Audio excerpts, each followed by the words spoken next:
Le cheminement vers une conscience agrandie nous oblige à franchir des barrières conceptuelles. Et ces barrières sont superposées comme des voiles.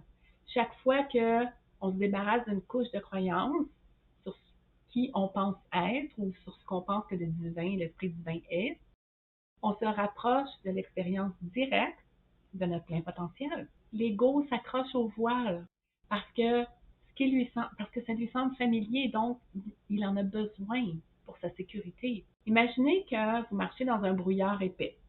Au début, le brouillard semble comme un mur solide, impénétrable. Mais à mesure que vous avancez dans le brouillard, ça commence à se dissiper. C'était jamais un mur, c'était juste un nuage de brume. Les voiles de l'ego, c'est comme ça. Ils semblent nous séparer de la vérité, mais ils vont persister uniquement si on arrête de marcher et de croire en ce qu'ils nous montrent. L'une des raisons pour lesquelles l'ego nous empêche de mieux comprendre l'inconnu et l'invisible, c'est parce que l'ego se considère comme tout puissant. Donc, c'est normal qu'il ne veuille pas que nous ayons accès à l'inconnu et à l'invisible, qui cache en fait le véritable pouvoir, qui est invisible à l'ego. Mais parce que une fois qu'on accède à ce pouvoir intérieur, l'ego s'efface et perd le sien, il perd son pouvoir. On pourrait penser, je dois me débarrasser de l'ego pour trouver le divin.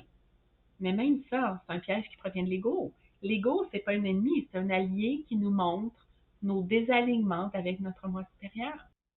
Il fait partie de notre expérience humaine. Il nous sert à voir notre ego-réalité. On doit tout simplement ne pas faire de l'ego le maître de nous-mêmes.